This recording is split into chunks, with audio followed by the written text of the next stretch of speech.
Tyler leaned over the table close enough that Jessica could smell the champagne on his breath and said it loud enough for half the room to hear. Funny how you still show up to family events, Jess. Like a stray that doesn't know it's not wanted. He laughed. Vanessa laughed. Three of her cousins looked away, and Jessica sat there with a glass of sparkling water she hadn't touched, her hands folded in her lap, her smile so tight it had stopped being a smile 20 minutes ago. She was 31 years old. She was a nurse. She had held the hands of dying children and never once flinched. And somehow this man, this hollow, smirking man in a $3,000 suit, still had the power to make her feel like nothing. If this story moves you, subscribe to our channel and follow Jessica's journey all the way to the end. Drop a comment telling us what city you are watching from. I want to see how far this story has traveled. The wedding was held at the Hargrove Estate, which was the kind of venue that existed specifically to remind certain people that they didn't belong. Crystal chandeliers hung from vaulted ceilings. White roses arrived by the truckload. The guest list alone had been covered in a local lifestyle magazine under the headline, "The Wedding of the Season." Vanessa had sent Jessica an invitation paper thick as a book cover, gold embossed lettering, and Jessica had stared at it on her kitchen counter for 4 days before deciding that not going would hurt more than going. At least, that's what she told herself. She had asked her neighbor, Mrs. Calloway, to watch Lily for the evening. Lily was 6. Lily had her father's eyes, and Jessica had spent the last 6 years learning how to look at those eyes without feeling the floor drop out from under her. She was getting better at it, most days. She wore the blue dress she'd bought 2 years ago for her coworker Dana's retirement party. It still fit. That felt like a small victory. She'd done her hair, she'd found the earrings her mother gave her before she passed, and she'd driven 40 minutes to stand in a marble foyer and pretend that none of this bothered her. It was bothering her enormously. The ceremony itself was fine. Brief, actually. The officiant had a smooth voice, and the vows were generic enough to be painless. Jessica sat in the third row from the back behind a cluster of her aunt's friends, who didn't know her name, and she watched Tyler stand at the altar, looking like something out of a catalog. He was handsome, she'd give him that. He had always been handsome. That had been part of the problem. He stood with his shoulders back and his jaw set, and when Vanessa walked down the aisle in $50,000 worth of lace, he actually teared up. Jessica watched him tear up. She pressed her thumbnail into her palm under the pew and breathed through her nose. She had loved him. She needed to remember that, not to punish herself, but because it was true, and pretending it wasn't true was the thing that had taken the longest to stop doing. She had loved him genuinely fully, the way you love something before you understand it can leave. She'd been 24. They'd talked about the future in the specific, hopeful way young people do. She remembered the exact morning she told him she was pregnant.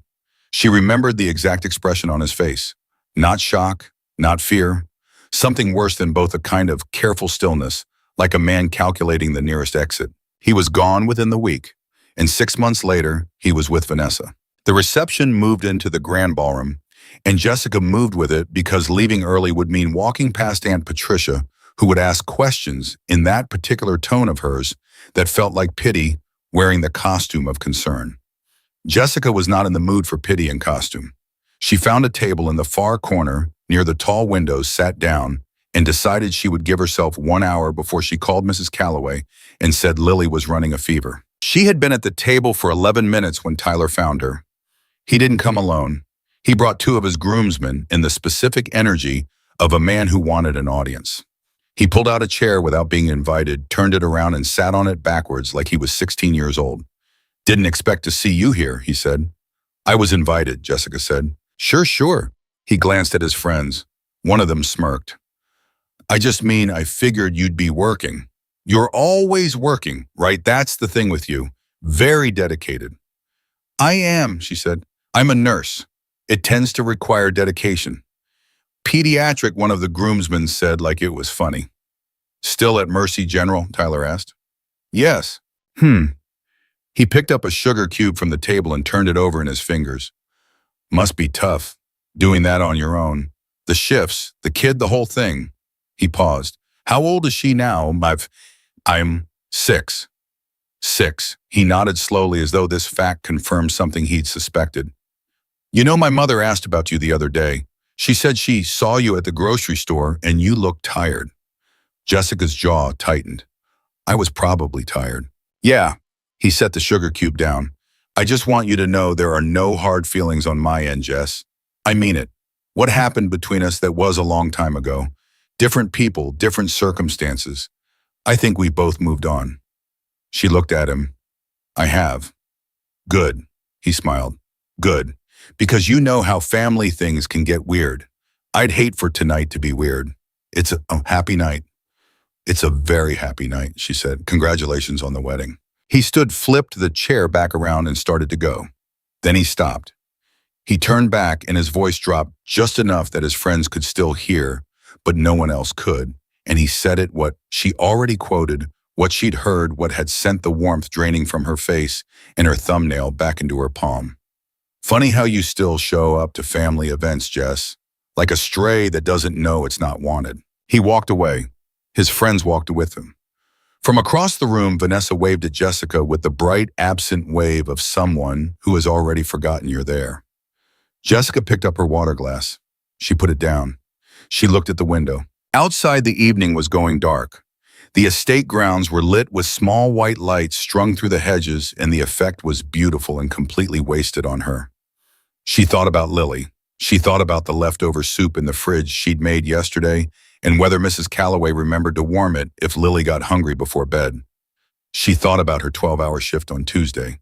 She thought about the stack of bills on her kitchen counter that she'd organized by due date because organizing by due date made them feel more manageable than they were. She did not cry. She was very good at not crying in rooms where it would cost her something. What she did not notice because she was looking at the window and thinking about soup and bills and a 6-year-old girl with her father's eyes was that she was being watched. He was standing near the bar on the opposite side of the ballroom. He held a glass of something amber, and he hadn't touched it. He was tall, not in an obtrusive way, but in the way that made people instinctively create a small radius of space around him without knowing they were doing it. His suit was dark. His face was the kind of face that had been lived in, not old, not young, somewhere in the serious middle with a jaw that held tension and eyes that moved the way a man's eyes move when he has learned to read rooms for a living. He had been watching the exchange by the corner table since the moment that blonde man in the expensive suit sat down uninvited. He had watched the blonde man say whatever he said. He had watched the woman's face. He had watched her not cry. His name was Giovanni Fioraldi, and he had arrived at the Hargrove estate tonight because his associate Marcus had 6 figures folded into a deal with the Hargrove family's development arm, and someone needed to be present who could read a room and shake the right hands. Giovanni was very good at both. He had not in 38 years of life, and some of its more unusual chapters expected the evening to become interesting in this particular way. He set his glass down on the bar and said something brief to the man beside him, who nodded once and gave him space. Then Giovanni Fioraldi straightened his jacket and walked across the ballroom toward the corner table by the tall windows. Jessica heard the chair move and assumed it was someone sitting nearby by accident. She didn't look up immediately. When she did, she found a man she didn't recognize lowering himself into the seat across from her with the calm, unhurried manner of someone who had decided something and was simply carrying it out. "You don't know me," he said. His voice was low with the faint remnant of an accent that had been mostly worn away by years, but not entirely. "My name is Giovanni. I'm going to ask you something that may seem unusual, and so I'd like you to hear it before you tell me no." Jessica blinked. "I'm sorry." "The man who just spoke to you," Giovanni said, "he was your ex-fiancé." It wasn't a question. She stiffened. I'm not asking for details," he said. "I'm simply telling you what I saw, and what I saw was a man who knows exactly how to make someone feel small in a room full of people, and who does it because he is able to." He paused. "You handled it well, better than most." She stared at him. "Who are you?" "I told you, Giovanni." "Giovanni what?" "Fioraldi." He watched her face. The name meant nothing to her. That was in its own way a relief. "I'm here on business. I have no personal connection to the bride or groom.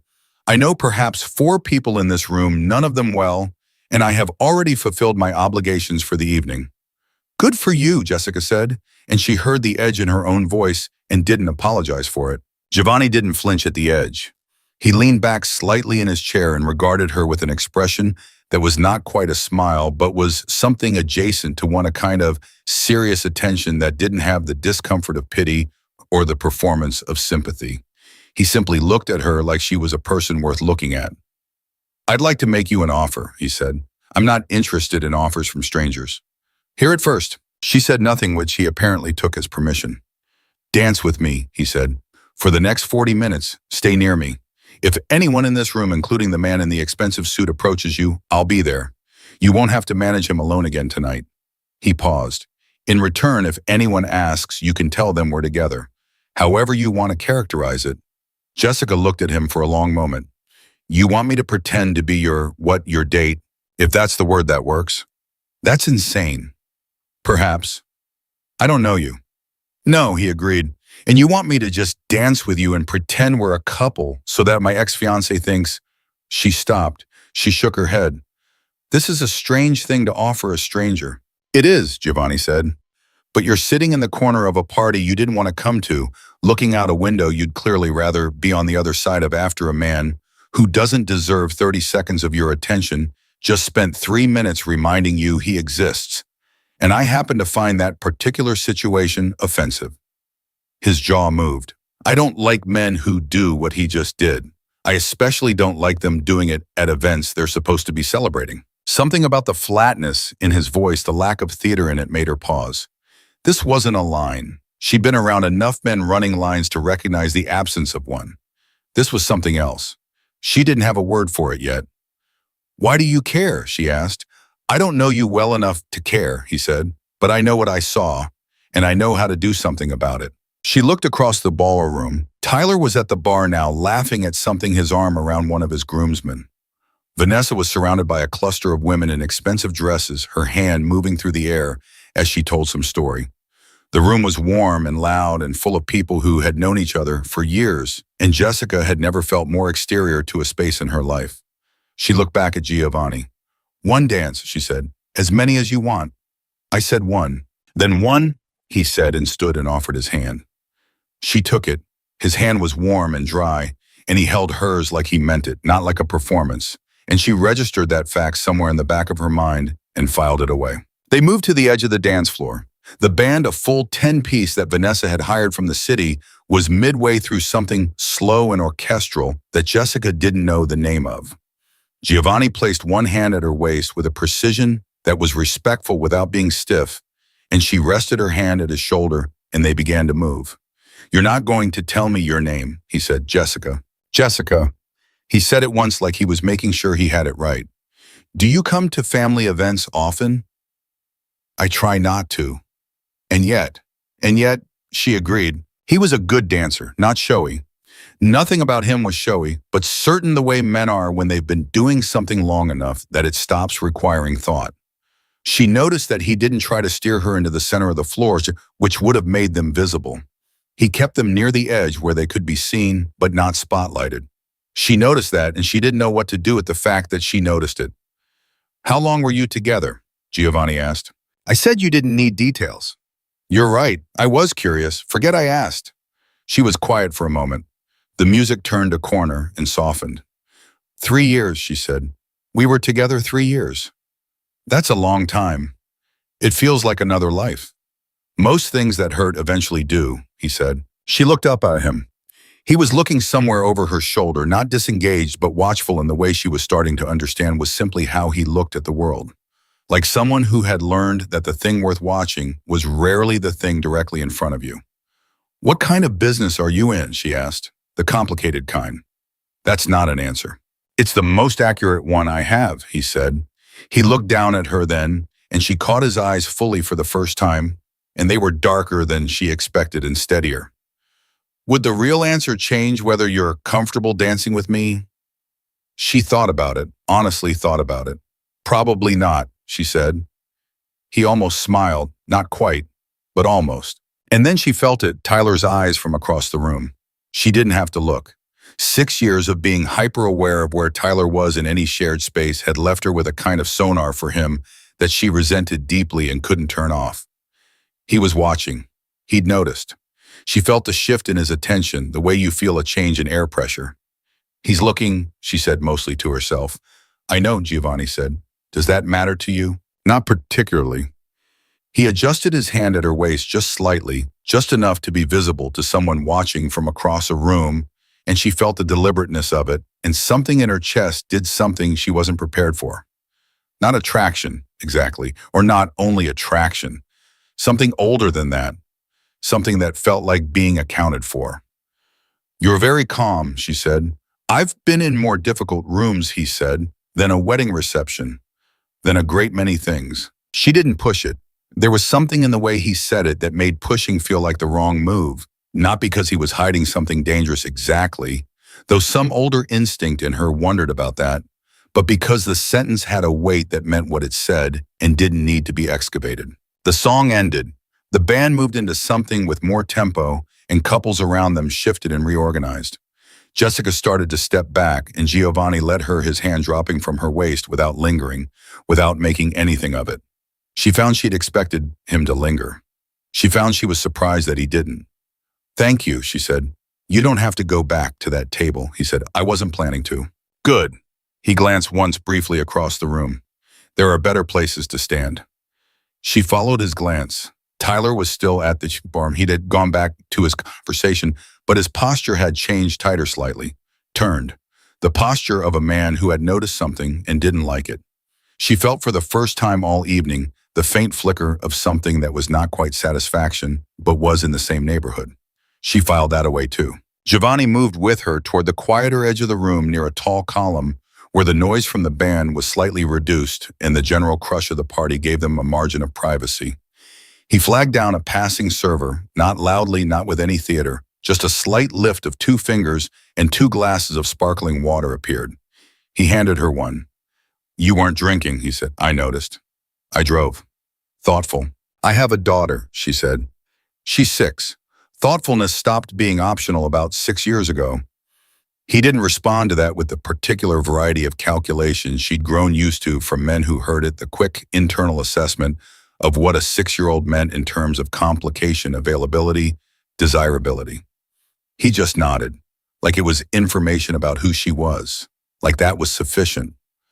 What's her name? He said. Lily.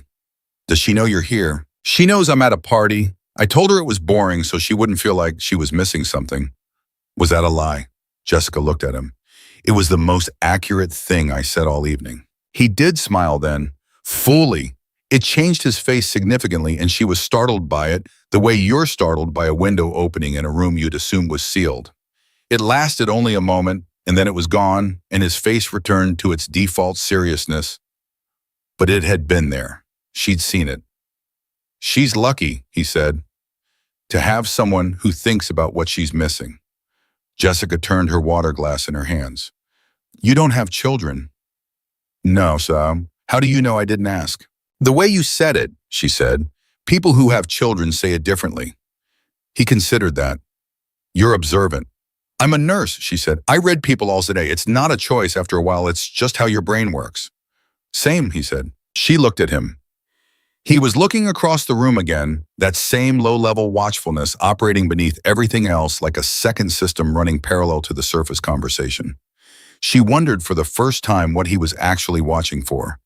And then Tyler was walking toward them. He moved through the crowd with the particular entitlement of a man who has never had to ask permission to enter a space, his eyes fixed on Jessica with an expression she recognized, the one he wore when he felt something had been done without his authorization. When she had signed the lease on her apartment without consulting him. When she'd taken a shift he hadn't expected. That specific, tight-jawed look of a man who has decided someone else's choice is a problem he needs to correct. He stopped 3 feet from them. He looked at Giovanni. He looked at Jessica. He looked back at Giovanni. Hey, he said. The word was casual, but the delivery wasn't. I don't think we've met. Tyler Marsh. He extended his hand. Giovanni looked at it. Then he took it and shook it and said his name. That was all. He didn't explain himself. Didn't add context. Just his name returned like exact change. Tyler's eyes moved back to Jessica. Didn't know you were bringing someone. I don't recall telling you my plans, Jessica said. Sure. He smiled. The smile was a thing with teeth in it. I'm seeing things, or you two looked pretty comfortable out there. He jerked his chin toward the dance floor. We were dancing, Jessica said, at a wedding where there's dancing. Right. Tyler looked at Giovanni again. Longer this time, trying to place him, trying to rank him running whatever internal system men like Tyler run when they encounter another man and need to know immediately where they stand relative to him. Giovanni gave him nothing to work with. No status signals, no competition, no information. Just that same steady, patient, mildly interested attention. What do you do? Tyler asked him. Business, Giovanni said. What kind? The kind that's going well, Giovanni said. And he said it pleasantly without edge, without the performance of a threat. Just a fact. Just the cleanest possible sentence that answered nothing and ended the line of questioning completely. Tyler's smile tightened. He looked at Jessica one more time, and for just a moment, one moment, something moved through his expression that was not cruelty and was not calculation. It was older than both. It was the specific look of a man who has thrown something away and is standing in front of it again and finding it is worth more than he remembered.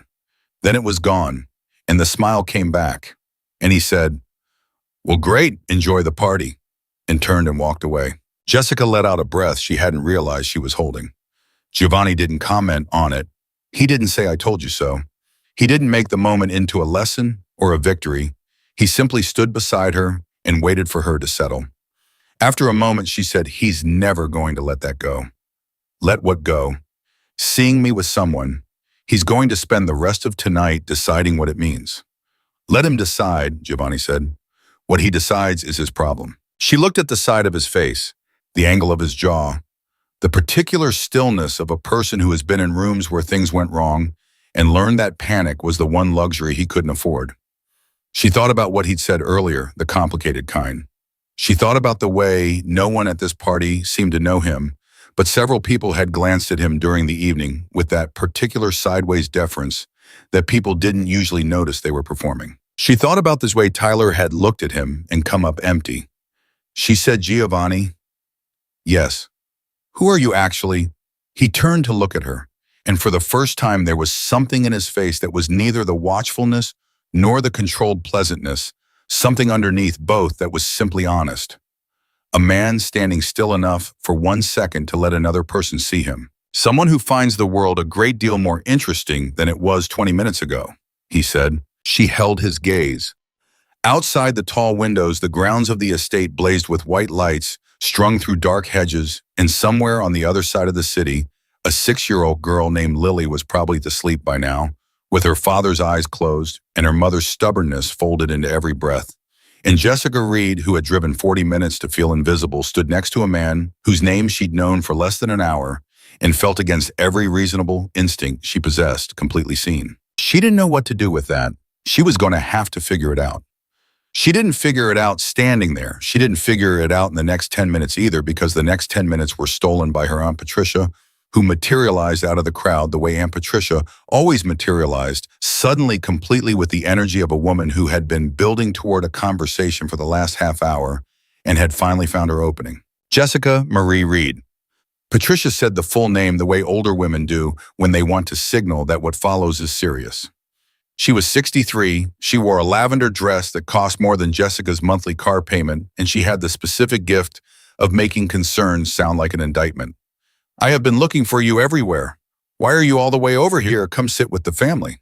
"I'm fine here, Aunt Patricia. You're standing by a column by yourself." "I'm not by myself," Jessica said, and then realized Giovanni had stepped a half pace back, not out of cowardice, but out of something that felt like courtesy, giving her room to manage her own family without making it his scene. She found herself gesturing toward him anyway. "I'm with someone." Patricia turned and looked at Giovanni with the full rotating assessment of a woman who has spent 6 decades evaluating the worthiness of other people's companions. It took about 4 seconds. Giovanni received it without reaction. "Patricia Hargrove," she said, extending her hand. "Giovanni Fioraldi," he said and shook it. "Fioraldi."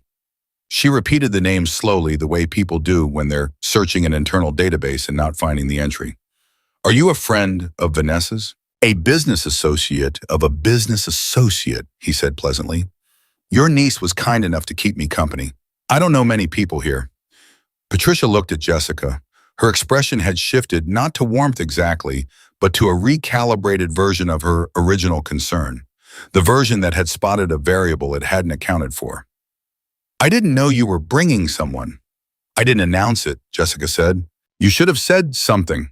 I would have put you at a better table." "We're fine." Patricia looked at Giovanni again, looked at the suit, looked at his hands, looked at his face, returned to the suit.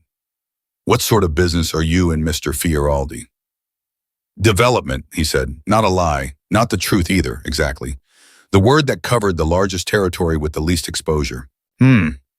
Patricia was not fully satisfied, but she was partially satisfied, which for Patricia was a significant achievement. She turned back to Jessica and lowered her voice by about 30%, which still meant everyone in a 6-foot radius could hear her. "Tyler's been asking about you." Jessica's jaw tightened. "Has he?" "He asked your Uncle Robert if you were doing all right. He seemed concerned." "Tyler is not concerned about me, Aunt Patricia. Tyler performed concern in front of Uncle Robert because Tyler knows that Uncle Robert will repeat it to someone who will repeat it to me, and he wanted me to know he was performing it." Patricia blinked. "That's a very uncharitable reading." "It's an accurate one." "Jessica." "I'm fine," Jessica said, and the way she said it closed the door on that particular hallway. "I'm having a nice time. I'll come find you before the cake." Patricia looked at her for a moment longer. Then she looked at Giovanni one more time, and whatever she found in his expression, that same patient steadiness that gave nothing away but somehow communicated that everything was under control, seemed to satisfy something in her that the suit alone had not. She nodded once, said, "Lovely to meet you, Mr. Fioraldi," and moved back into the crowd. Giovanni stepped back to his original position beside Jessica. Neither of them said anything for a moment. Then Jessica said, "She's going to tell everyone at that table." "Probably," he said. "Is that a problem?" "Not for me," he said. "Is it for you?" She thought about it. In the honest way she'd been trying to think about things since she turned 30 without the protective layer of what she was supposed to feel. "No," she said. "Actually, no." He nodded like that was the right answer, and he'd been waiting to see if she'd give it. From across the room came the sound of a microphone being adjusted, the familiar squeal of feedback that made everyone wince simultaneously, and then the best man's voice, too loud and too cheerful, announcing that it was time for the couple's first dance. The crowd reorganized itself toward the dance floor, pulling into a ring, and in the reorganization, Jessica and Giovanni were carried slightly forward by the current of movement until they were standing closer to the center of things than she had intended to be all evening. She found herself with a clear sight line to the dance floor. Tyler and Vanessa moved into position. The band began something slow. Vanessa was radiant, she was objectively, undeniably radiant, and Tyler held her with the kind of practiced ease that came from a man who knew he was being watched and was comfortable with it. He always had been. That was one of the things she'd first found attractive and later understood as a warning she'd missed. She watched them dance. She waited for the floor to drop. It didn't. She looked at the two of them spinning slowly in the center of that ring of people, all those faces turned toward them, and she felt nothing corrosive, something that was closer to distance than to pain, like looking at a photograph of a place you used to live and finding that it looked smaller than you remembered. "You're all right," Giovanni said quietly, not a question. "Yes," she said and meant it, and that surprised her enough that she said it again. "Yes, actually." Good. He was watching the dance floor too, but with a different quality of attention than she was. Not watching Tyler and Vanessa. Watching the room, watching the edges of things. She noticed that his glass of water was back in his hand and that he hadn't moved more than 2 steps from the column since they'd taken up their position there. She noticed also that a man had appeared near the far side of the bar, broad dark jacket, standing with the particular relaxed attentiveness of someone who is trying to look like he isn't standing there for a reason. He glanced at Giovanni once. Giovanni didn't look at him, but something in Giovanni's posture adjusted almost imperceptibly. "You have people here," Jessica said. He looked at her. "What?" "That man at the bar, the one in the dark jacket who just looked at you." A pause, brief. "You are observant," he said. "I told you, occupational hazard." He turned his water glass in his hand. "His name is Marcus. He works with me." "Works with you how?" "In the complicated business." "You keep saying that, and it keeps being true." She looked at him with the full direct attention she usually reserved for patients whose charts weren't adding up. He met it without blinking, without deflecting, without the shuffling discomfort of a man who had something to hide and was managing it. He just looked back at her, clear and still. "Are you dangerous?" she asked. The words sat in the air between them. He considered it. She could see him considering it, not performing consideration, actually doing it, choosing between several versions of an answer and finding the one that was most honest. "Not to you," he said. It wasn't the denial she'd expected. It wasn't a reassurance wrapped in charm. It was a specific, bounded, careful statement, and she turned it over in her mind and found that it felt more trustworthy than anything more comforting would have. "Okay," she said. He looked faintly surprised. "Okay. I'm a nurse," she said. "I've worked nights in an ER. I have a better calibration for actually dangerous than most people do." "You're not." She paused. "Not to me." Something moved through his eyes. "No," he said. "Not to you." The first dance ended. The crowd applauded. The band shifted tempo, and the floor opened up, and couples began moving back into the dancing. Jessica became aware of the heat of the room in a way she hadn't before the close press of 200 people. The candles on every table, the fact that she'd been standing in one spot for long enough that her feet had opinions about her shoes. "I need to get some air," she said. "The terrace," he said. "Through the door at the far end. It'll be quieter." She went. He came with her, not following, not leading, simply walking beside her in the way people walk when they've arrived somewhere together. Through the glass doors, the sound dropped by half. The night air arrived like a cold, clean fact. She breathed it in and felt the tension in her shoulders shift. The terrace was mostly empty. Two older men in conversation near the railing. A young woman in heels who was texting with single-minded focus. A pair of caterers moving past with trays. The white lights were here, too, strung along the railing and up through the bare trees at the terrace's edge, and the sky above the estate was clear and enormous, and full of more stars than you ever saw in the city. Jessica leaned against the railing and tipped her head back slightly. Just for a moment, just long enough to remind herself the world was bigger than that room. "She looked happy," Jessica said. He didn't need to ask who. "Yes. I don't begrudge her that. I want to be clear. Whatever Vanessa is, whatever she was about this whole situation, I don't actually want her to be unhappy." She paused. "I want her to be very far away, but not unhappy. That's more generous than most people would manage." "I've been managing it for 6 years," Jessica said. "I've had time to get there." He was standing beside her at the railing, not quite touching, looking out at the grounds. The man Marcus had not followed them out, which she noticed. She was noticing a lot of things. She was noticing too many things. "Tell me something," she said. "What? Anything, something real. Not business, not the complicated kind. Something that is just you." He was quiet for a moment. She didn't push it. She looked at the stars and waited. "I have a sister," he said. "Younger. She lives in Florence. She teaches piano to children who can't afford lessons. She runs a small nonprofit, has for about 8 years.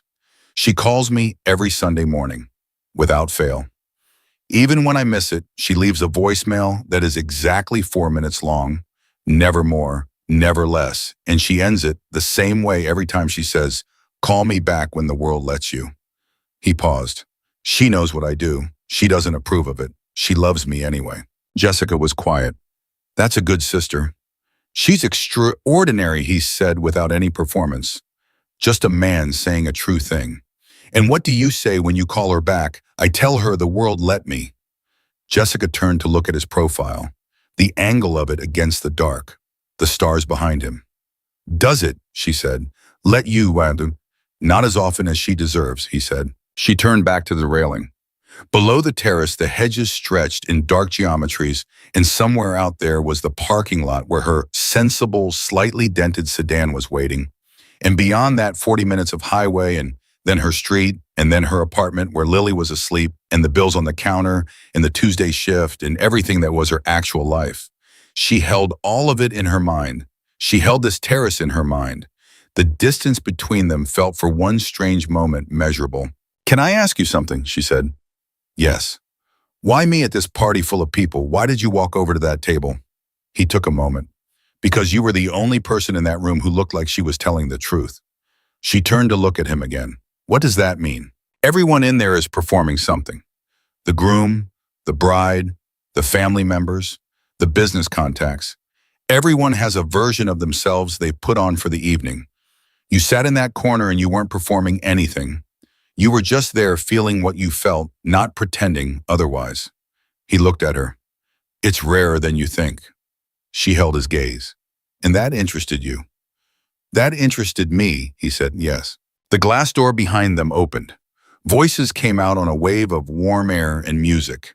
Then one voice separated from the others, and she knew it before she turned around. Tyler stepped onto the terrace. He had a drink in his hand and a different energy than before, looser slightly. 2 drinks looser. He hadn't come looking for them, tied them.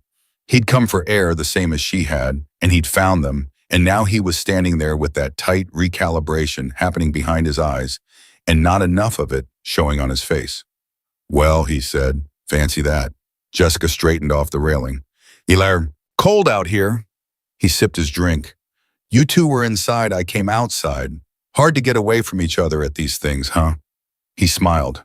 The smile was doing a lot of work tonight. Giovanni turned to face him. Just turned. Not hostile, not theatrical. Simply oriented himself. Beautiful venue, Tyler said, mostly to fill the silence. Vanessa spent a year planning this thing. Every detail. He laughed. She's thorough. You know how she is, Jess. I don't know her that well, Jessica said. We've never been close. No, I guess not. He looked at Giovanni. She mentioned she didn't know you. Fioraldi, right? That's right. Business associate of OM. A business associate, Giovanni said. Yes, we covered that. Tyler's smile tightened at the edges. He looked at Jessica. She seems happy, right, Vanessa? You think she seems happy? Why are you asking me that? I'm just making conversation. No, you're not, Jessica said. You're asking me if I'm bothered. You want to know if it hurts. And I'm telling you right now, Tyler, the answer doesn't change how your evening goes, so find a different question. Tyler blinked. Whatever he'd expected from this terrace encounter, that wasn't it. He looked at her with an expression she hadn't seen on him before. Not in 3 years of loving him, not in 6 years of managing the aftermath. An expression that was for just a fraction of a second, something like being caught. Jess, congratulations on your wedding, she said. I mean it. Now go back inside to your wife. He stood there another moment. His drink was in his hand, and the ice in it shifted. He looked at Giovanni one more time, one long assessing, slightly unsteady look, and Giovanni returned it with the same measured patience he'd given everything else. And Tyler apparently found that wall solid and decided against it. He turned and went back through the door. The door closed. The quiet came back. Jessica's hands were not shaking. She was slightly astonished by this. That Giovanni said was well done. Don't compliment me, she said. I'm still processing. Take your time. She breathed out slowly. The stars were still there. She hadn't expected them to be different after that, but she'd half expected to feel different under them, and she didn't, not exactly. She felt the same, but cleaner, like something that had been pressed against her chest for years had shifted its weight. He's never going to actually go away, she said. He's going to be at every family thing, every holiday that touches Vanessa's side. He's always going to be there. Yes, Giovanni said. It's probably, and you're not going to tell me it'll get easier. It likely will, he said, but I don't know your situation well enough to promise it, and I don't think you'd believe me if I did. She looked at him sideways. Most people lie to make you feel better. I'm aware. I find it rude. She almost laughed. Not fully, but close. The shape of it came up through her chest and didn't quite make it to sound, which was its own kind of thing. My daughter asked me this morning if the party was going to be fun, she said. What did you tell her? I said I hoped so. And Jessica thought about the column, about Tyler sitting backwards on the chair, about the sugar cube he'd turned over in his fingers while he looked for the cleanest way to diminish her. She thought about the first dance, about what she'd felt or hadn't felt watching it, about this terrace and this railing and these stars and this strange, still, serious man who kept giving her exactly the amount of truth she was asking for and not 1 inch more. I think it turned out to be something, she said. Giovanni turned to look at her. That's not quite an answer. It's the most accurate one I have, she said. And now he did smile, not the brief surprised smile from earlier. This one lasted longer. This one had room in it. He looked at her with that smile, and the stars were behind him, and the warm light from the windows was catching the side of his face, and Jessica Reed, who had driven 40 minutes to feel invisible, stood on a cold terrace at her cousin's wedding and felt something she had not felt in such a long time that she'd almost forgotten it had a name. She felt like herself, fully, without apology. Then Giovanni's phone moved against his jacket. He felt it, she could tell, by the slight stilling that moved through him, the way a man goes quiet when something requires his attention and he's deciding whether it can wait. He glanced down, his jaw set. "I need to make a call," he said. "Go. I won't be long." "You don't have to explain yourself to me," she said. He looked at her. "I know." He said it like it was a fact he appreciated. Like most people required explanation, and the absence of that requirement was notable.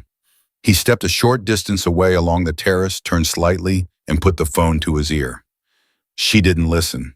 She was good at not listening. She looked out at the grounds and gave him privacy and thought about nothing in particular, which was itself unusual enough to notice. She heard his voice low and flat, saying 2 sentences in Italian. She didn't speak Italian. The tone was enough that the shift from the voice he'd been using with her measured and clear to something that was shorter and more decisive. The voice of a man conducting the actual business of his life. The complicated kind. The call lasted less than 90 seconds. He was back beside her. His face had settled back into its default, but there was something new under it, a slight tightening around the eyes, a quality of attention that had increased its resolution. "Everything all right?" she asked. "Minor," he said. "It's handled." She looked at him. "Is it?" He met her eyes. "Yes." She held that for a moment. "You know," she said, "I've been a nurse for 8 years. I've worked with surgeons who say everything is fine when they're very worried. I've worked with patients who say it doesn't hurt when it does. I can tell the difference." He was quiet for a moment. "What's the difference?" "Their hands," she said. "People who are actually fine keep still.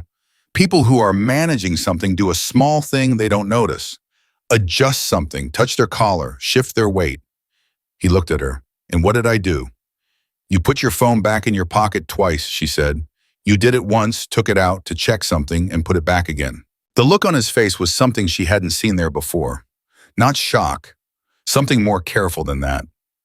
The look of a person who has just been genuinely surprised by another person and is deciding what to do with that. "You're right," he said. "I know. There is something I need to handle, not tonight, but soon." "You don't have to tell me." "No," he said. "I know." He looked at her.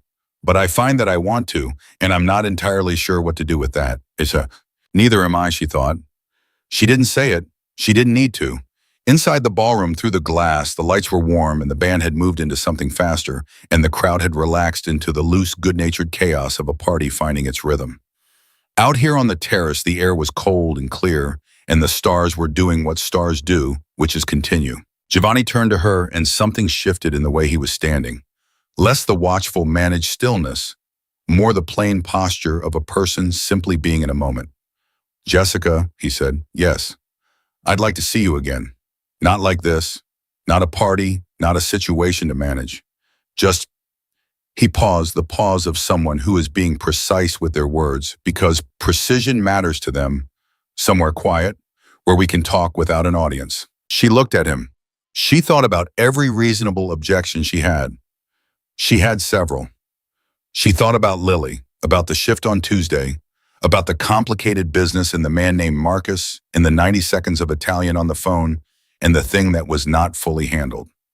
She thought about all of it. Then she thought about the column in the corner of the ballroom, and the water glass she hadn't touched, and the way he'd said not to you specifically and carefully, and without flinching. "Okay," she said. "Okay. You keep being surprised when I say that." "I keep expecting more resistance," he said. "I'm a practical person," she said. "I don't resist things that aren't a threat." He was quiet for a moment. "And I'm not." She looked at him full in the face.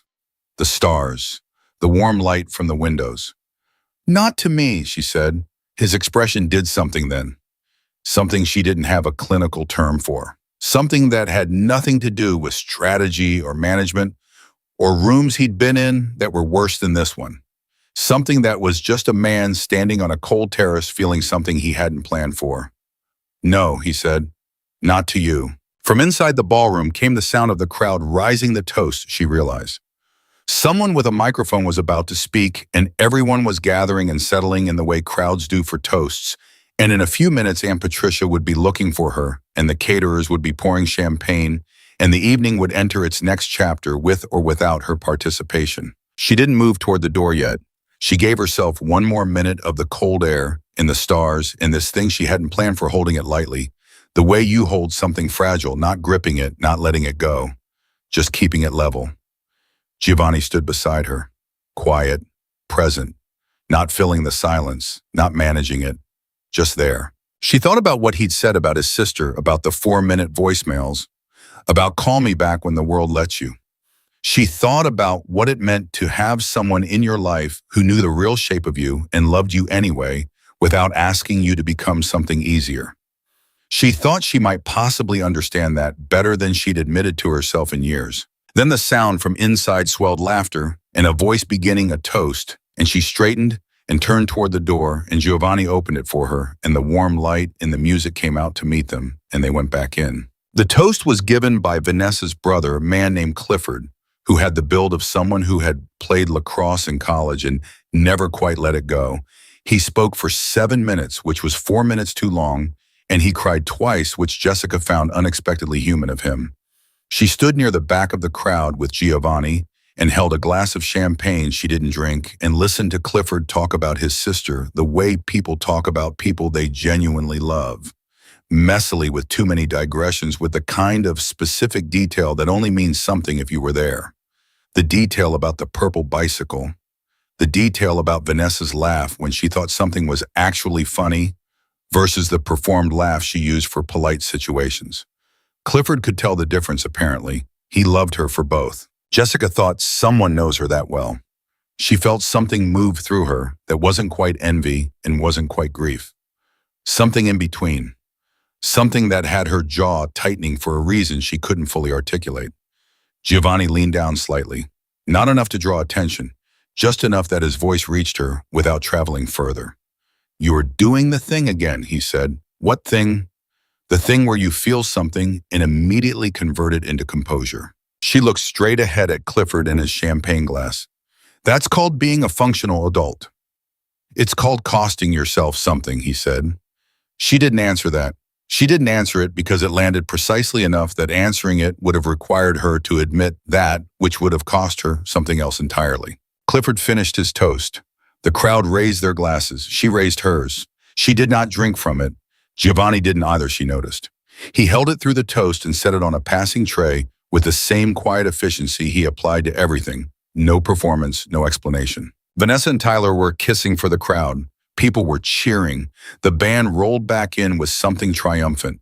The room breathed and expanded the way rooms do when structured ceremony gives way to open celebration. And in that expansion, Jessica found herself carried a few feet further from Giovanni by the movement of the crowd, and then a hand closed around her arm. Not rough, but deliberate. She turned. It was Tyler's mother. Diane Marsh was 61 and had been beautiful in the specific way that makes a person relentless about remaining beautiful. And she had never liked Jessica, not from the first dinner Tyler brought her to, not once across 3 years of trying. She had not said this directly. She had said it in the angle of questions, in the particular warmth she deployed toward other women in Tyler's vicinity, in the way she'd held Lily once at the hospital, the one time she came, like the baby was an argument she was being forced to acknowledge. "Jessica," Diane said. Her voice was the voice of someone who has decided to be civil and wants credit for the decision. "I didn't know you were coming." "I was invited," Jessica said, "for the second time tonight." "Of course." Diane's eyes moved past her to Giovanni, then back. "Who's your friend?" "Giovanni," Jessica said. "He's with me." Diane processed this. "Is he?" "He is." "I see." She said it the way people say "I see" when they don't see and don't intend to try. She lowered her voice slightly, which with Diane meant she was preparing to say something she wanted deniability for. "I hope tonight isn't difficult for you, dear. I know these things can be hard. Seeing Tyler and Vanessa. Given everything." "Everything is fine," Jessica said. "Of course it is. You've always been resilient." That's the word, resilient. She said it the way people say resilient when they mean unfortunate. "And Lily, how is she?" She's wonderful. She must be getting big. She is. Does she ask about her father? Diane asked it with her chin slightly raised, the posture of someone who has rehearsed the question. The ballroom was loud enough that no one nearby was paying attention to this conversation. Jessica felt the specific cold that she'd learned to associate with interactions that were designed to diminish the kind that started in her sternum and moved outward. Lily is 6 years old, Jessica said, and she is the most extraordinary person I've ever met. She is not a topic I'm going to discuss with you at a wedding reception. Diane blinked. Her chin came down. I didn't mean, I know what you meant, Jessica said. Enjoy the evening, Diane. She moved. She moved deliberately and cleanly, without rushing the way she'd learned to move through difficult situations at work, not fleeing, just done. Giovanni was at her side in 3 steps without her having to look for him. She didn't ask how he'd tracked the conversation from 8 feet away. She didn't have to. The mother, he said. The mother, she confirmed. He said nothing else. It was the right call. She found an empty space near the edge of the room and stopped. Her chest was tight. She was aware of it, and she was managing it the way she managed everything. And she was tired, suddenly genuinely tired of managing. 6 years of managing. 6 years of organizing by due date and driving 40 minutes to feel invisible and converting feeling into composure so no one would see her cost. Giovanni, she said. Yes. I need you to tell me something. All right. Why did you really walk over to that table, and I want the answer that's underneath the first answer? He was quiet for a moment, a real moment, not a pause for effect. She could feel him deciding. Because I recognized something, he said, in the way you were sitting, in the way you were not crying. Recognized it from where? From years ago, from someone I couldn't help. He paused. I'm not going to explain more than that tonight. But I want you to understand it wasn't pity. I have no interest in that. What I recognized was a particular kind of strength that has been working so hard for so long that it's forgotten it's allowed to stop. She looked at him. That's a very specific thing to recognize in a stranger. Yes, he said, it is. Her chest did the thing again. She was getting tired of her chest doing the thing. She looked across the room at the dance floor, at the spinning, celebrating mass of it, and then she said very quietly, I haven't slept more than 5 consecutive hours in approximately 3 years. I know. You don't know that. You just met me. I know it the way I know things, he said, the way you hold your shoulders, the way you sat in that corner, like someone who has learned that rest is something you earn and you haven't earned enough yet. She turned to look at him. There was a long moment between them. Not uncomfortable, not charged with performance, just real. The way very few moments in rooms full of people ever manage to be. I don't know what to do with you, she said. You don't have to do anything with me, he said. Tonight you just have to stand here. That's all. She stood there. He stood beside her. The band played something she didn't know. Couples moved. The bar did its steady business. At the head table, Vanessa laughed at something, with her head thrown back, and Tyler refilled his own glass, and Aunt Patricia was telling a story to 3 people who were visibly trying to leave, and somewhere under all of it was the ordinary, relentless machinery of a room full of people pretending various things for various reasons. Just stand here, he'd said. She stood there, and then across the room she saw something that put a hard stop to the relative quiet she'd found. Marcus Giovanni's man, the broad one from the bar, was standing near the main entrance with a phone at his ear and a posture that had changed. He was no longer cultivating casual. He was standing like a man receiving bad news and assessing its implications simultaneously. She felt Giovanni go still beside her. He needs you, she said. Not yet. Giovanni. Give me 30 more seconds, he said, and the way he said it made her not push it. Not because she was intimidated, because she understood, in the way she understood things, that the 30 seconds mattered to him and that the reason they mattered was not simple. She gave him 30 seconds. He moved. He crossed the room toward Marcus with the walk of a man going somewhere that requires his full attention. And she watched him reach Marcus, and she watched their brief exchange. Marcus saying 4 things, Giovanni responding with 2. Marcus nodding once with the nod of a man who has delivered what he needed to deliver and is now waiting on instructions. Giovanni glanced back across the room toward her. Just once. She held up 2 fingers in the small, undemonstrative wave of someone who is fine, and he turned back to Marcus, and they moved together a short distance away for privacy. She turned away to give him the same thing he'd given her on the terrace. She was still turned away 30 seconds later when Tyler appeared. Not aggressive, not drunk exactly, though. He was further along than when she'd last encountered him. He had the looser version of his face now, the one that had less management in it, which was always in her experience, when the truest version of him came out. He stopped beside her like this was an accidental proximity, and they both knew it wasn't. Diane said you were rude to her, he said. That's one reading, Jessica said. She said you shut her down when she asked about Lily. Your mother asked me if my daughter asked about her absentee father, Tyler, at your wedding reception. I declined to make that a topic. He rubbed the back of his neck. She means well. Your mother has never meant well toward me, and we both know it, so let's not do that. He was quiet. He looked at the floor, then up. Look, I know it's a lot for you, and I want you to know. Stop, she said. Jess, whatever is coming next, she said, whatever you have decided you want to say to me tonight that will make you feel better about yourself for having said it, I don't want it. I don't need your acknowledgement. I don't need your guilt dressed up as consideration. I have a daughter who is remarkable, and a job that matters, and a life that is genuinely mine, and I would like to spend the rest of this evening without carrying anything that belongs to you. He stared at her. His face was doing something complicated. The calculation was gone. There wasn't enough drink left in him for calculation. What was there instead was rawer and harder to look at. I made a mistake, he said, low, quick, like it hurt to let it have air. She felt it land. She felt it land in the place in her chest where it would have destroyed her at 24, at 27, at 29. She waited to feel what it did to her now. It did almost nothing. A faint, distant ache, the ghost of something that had already finished grieving. Not nothing, she was too honest to call it nothing, but small, small enough to hold in one hand and not drop anything else. I know you did, she said quietly, without fury and without forgiveness, either, just the plain fact of it. But that was a long time ago, and I've done most of my living since then without you.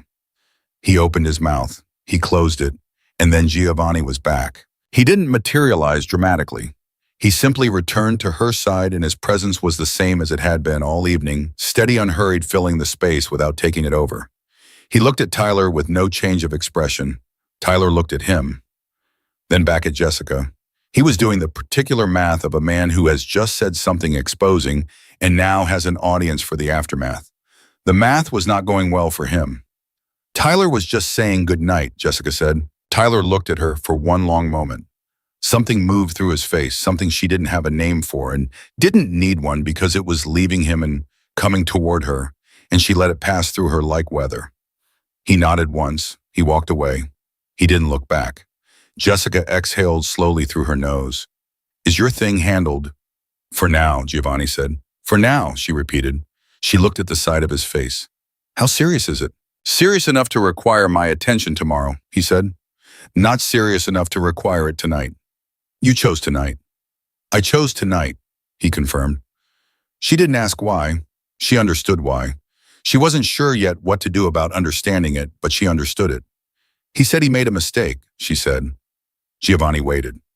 Tyler, just now, he said it like it cost him something. It probably did, Giovanni said. Does that change anything? Does it? He asked, turning it back to her in the same unhurried way. She thought about it honestly. No, she said. It means he's capable of knowing it. It doesn't mean anything changes. She paused. It used to be the thing I waited for. The acknowledgement. I used to think that if he just said it, that it would. She stopped. Repair something, Giovanni said. Yes. She looked at her hands. But you can't repair something with an apology from the person who broke it. You can only repair it yourself. It just takes longer.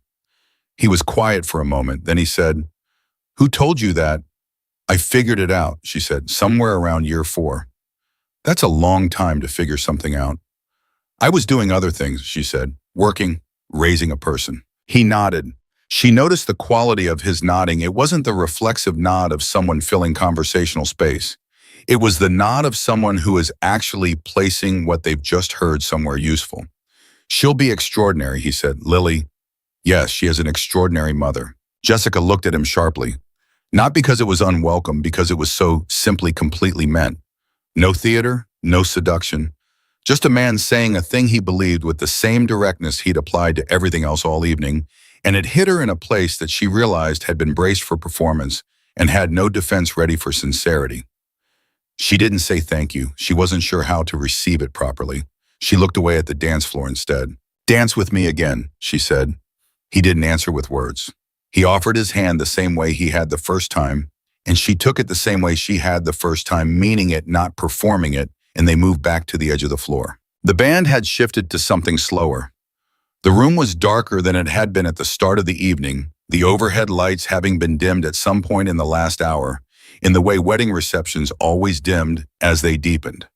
The chandeliers above threw soft, warm patterns across the floor, and the crowd had thinned from its earlier density. Some people seated, some gone. The energy of the room transitioning from celebration into something quieter and more personal. Jessica moved with him. She'd forgotten how good it felt to move with someone who actually knew what they were doing. Not just technically anyone could learn steps, but in the particular sense of a person whose whole body committed to the same moment you were in. Tyler had always danced like he was aware of being watched. Giovanni danced like she was the only person in the room. She was going to have to do something about how often she noticed things like that. "Your sister," she said. "Does she know where you are tonight?" "She knows I'm in the city on business." "Does she know about the complicated kind of business?" "I told you, she does. And she's all right with it." He considered the question. "She is not all right with it," he said. "She loves me in spite of it. Those are different things." "Yes," Jessica said, "they are." "Are you all right with it?" he asked. The question was direct enough that it brought her up short. She missed half a step, and he caught it without making anything of it, just adjusted and continued. She thought about the question with the seriousness it deserved. "I don't know enough about it," she said. "To be all right or not all right?" "That's a fair answer. I'm a fair person." "I know," he said. She looked up at him. "How do you know you met me 3 hours ago?" "Some things are fast to know," he said. "Other things take years. Which ones take which is not always what you expect." She held that for a moment. "What took you years trusting my own instincts about people," he said. "I learned to read rooms very early. I learned to read people later. And I learned to trust what I read even later than that." "What changed?" "I stopped needing to be right," he said. "Once you stop needing to be right, you can actually see what's there." She thought about that. That's very zen for a man in the complicated business. "The complicated business teaches you things," he said, "most of them the hard way." She was quiet for a moment, and then the thing she'd been holding at arm's length for the last hour arrived in her chest with a weight she hadn't expected. Not Tyler, not the complicated business, not any of the machinery of the evening. Just the simple, plain fact of this, of moving with someone who was paying attention, of being in a room where she had felt small at the start of the night, and did not feel small anymore, of the distance between who she'd been at 24 and who she was now, and of how enormous that distance was, and how little credit she'd been giving herself for having traveled it. She pressed her eyes shut for 1 second. Just one. "Hey," Giovanni said. His voice was low and it was close. "You're allowed." She opened her eyes. "Allowed what?" "Whatever that was," he said. "You're allowed it." She looked at him. Her throat was tight. She was 31 years old and she was a nurse, and she had held the hands of dying children, and she was not going to cry on a dance floor at her cousin's wedding. But the reason she wasn't going to was not composure this time. It was something else, something that felt less like management and more like being so close to fine that she could touch it. "Giovanni," she said. "Yes." "I want to know," she started, and then the music stopped. Not naturally, not at the end of a phrase. The band simply stopped mid-bar with the abrupt clarity of something going wrong, and the room snapped to attention the way rooms do when the expected sound falls out. She turned. At the front of the room near the head table there was movement, fast, purposeful. Wrong in the way that wrong things always feel wrong before you fully understand what you're looking at. She saw Tyler first. He was standing, and his face had lost all its performance, pale and sharp and suddenly very sober. She saw Vanessa reach for him. She saw 2 men in dark clothing that were not event staff move through the main entrance with an efficiency that had nothing festive in it. And she felt Giovanni's hand tighten once around hers. Not a grip, not possessive, but a single clear signal, and then his voice was very low and very controlled beside her ear. "Stay close to me," he said. "Whatever happens in the next 30 seconds, stay close." Her nurse's brain came online with the hard, clean clarity it always did in emergencies. No panic, just processing. She looked at the two men. She looked at their hands. She assessed the crowd, the confusion spreading outward from the entrance like a ripple. She looked at Giovanni's face. He was not surprised. She caught that and held it. He was not surprised. He was alert. He was assessing. He was managing something, but he was not surprised, which meant this was adjacent to what he'd been told about on the phone, which meant the thing that was supposed to require his attention, tomorrow, had arrived tonight instead. "You knew this was coming," she said. "I'm here," he said. "Not like this." "But you knew something." "Yes." He said it straight, no hedging.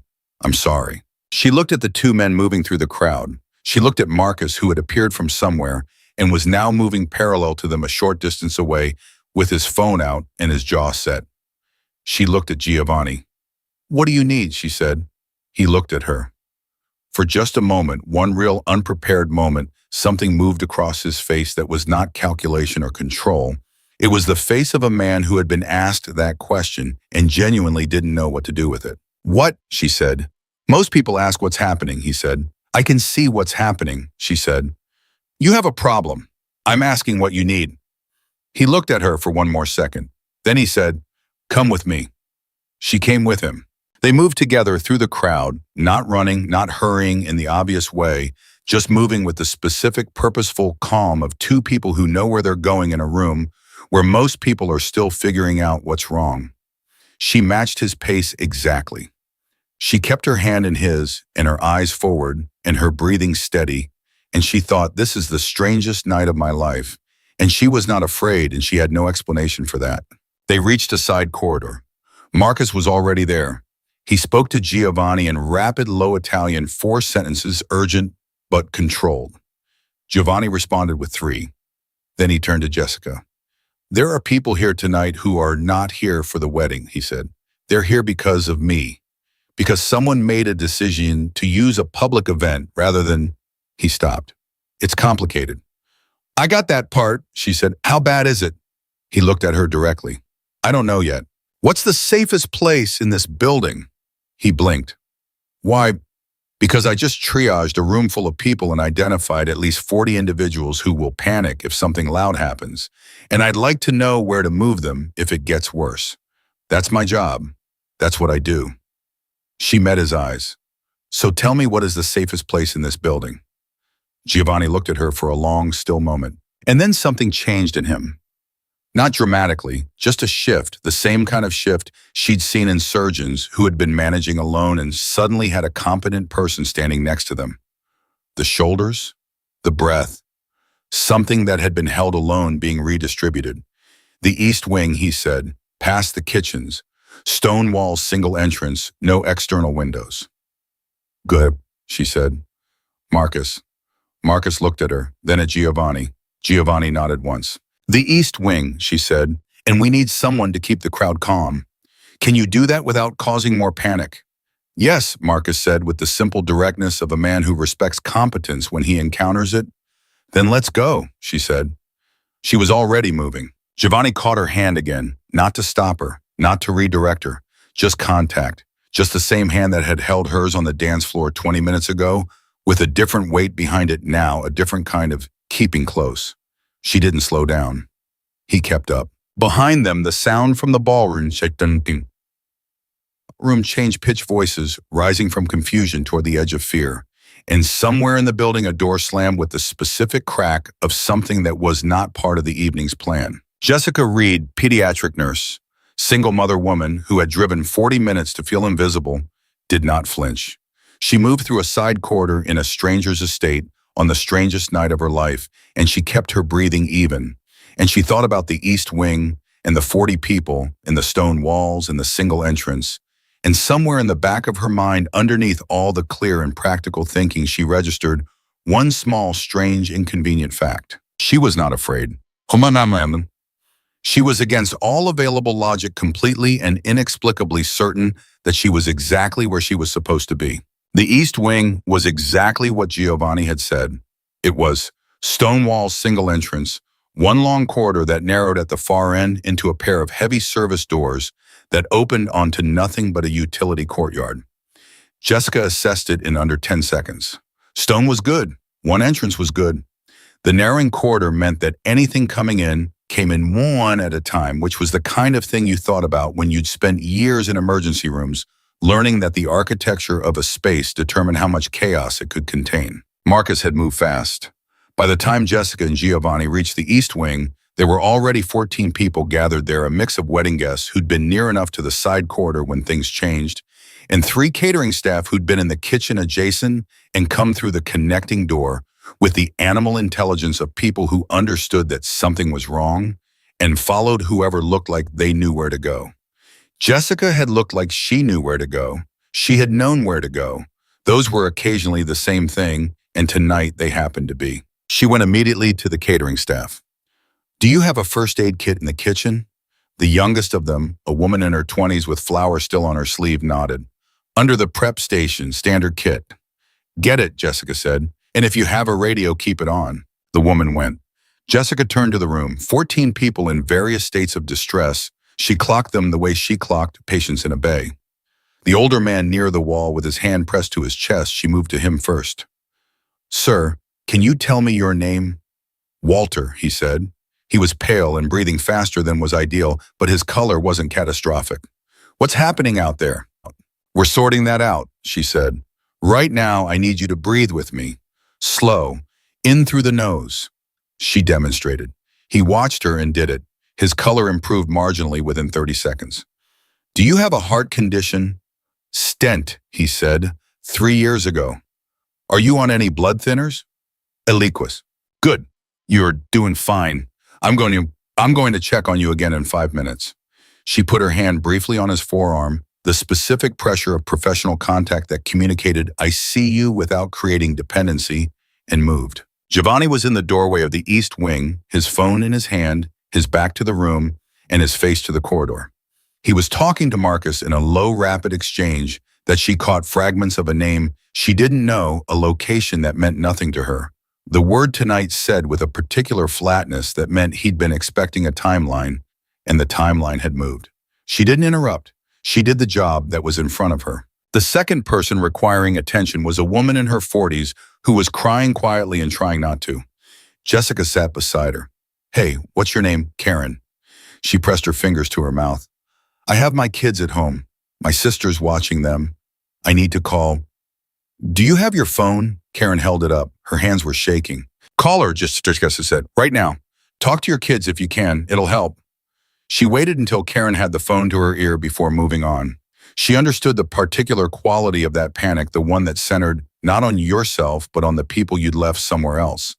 The one that lived in her own chest as a low-grade permanent resident. She'd learned how to work around it. She moved to the next person. 12 minutes in the East Wing had settled into the particular controlled tension of people who are frightened but have been given something concrete to hold on to. Walter was breathing evenly. Karen was off the phone and had stopped shaking. The catering woman had returned with the first aid kit, and Jessica had organized it and set it on a side table without making a production of doing so. The room had a shape now. It had corners, and it had people filling them, and it had Jessica Reed moving through it with the specific grounded authority of someone who has spent a decade making frightened people feel less frightened. Giovanni watched her from the doorway. She caught him watching. She met his eyes briefly. He looked at her with something in his face that was not quite surprise anymore. He'd burned through surprise earlier in the corridor when she'd asked him what he needed, but was something that had more depth than surprise. Something that was doing its own internal accounting. She looked away. She had work. "Giovanni." Marcus appeared behind him, closer this time, lower voice. "He's here." Giovanni's jaw set.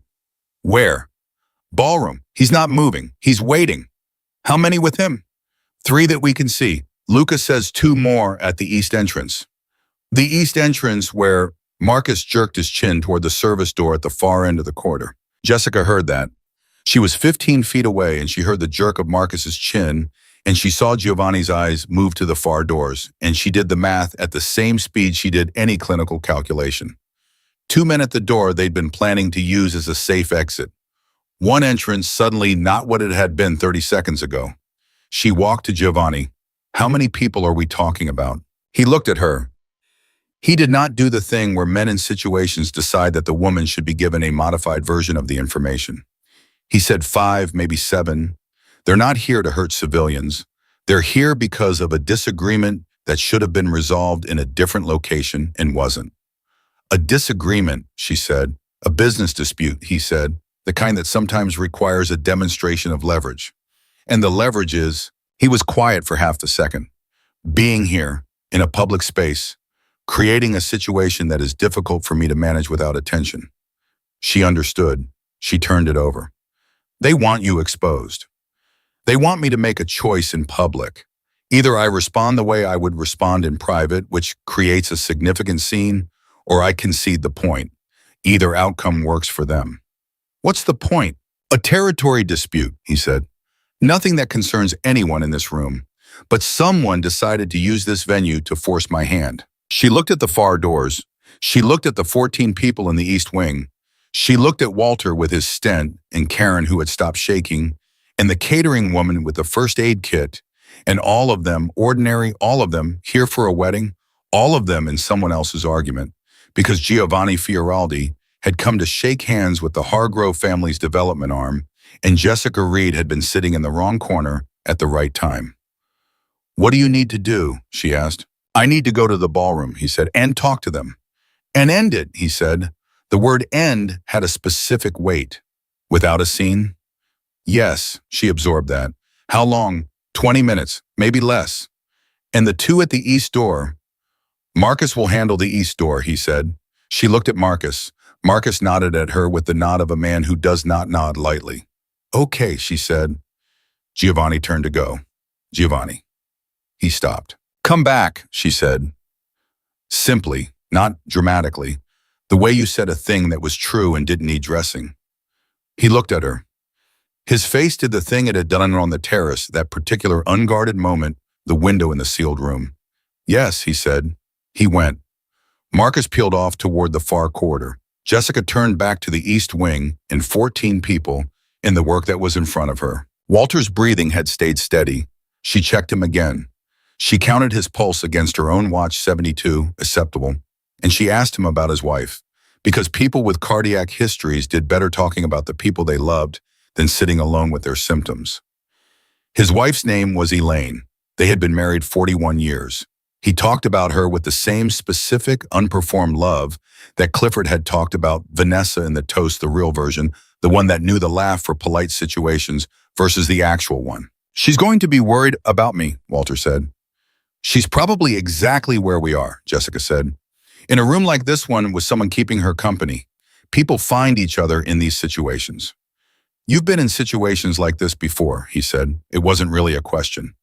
Emergency medicine, she said. The version without the mystery men. He almost laughed. They almost laugh of a man who is genuinely surprised by something and has enough health left to be surprised.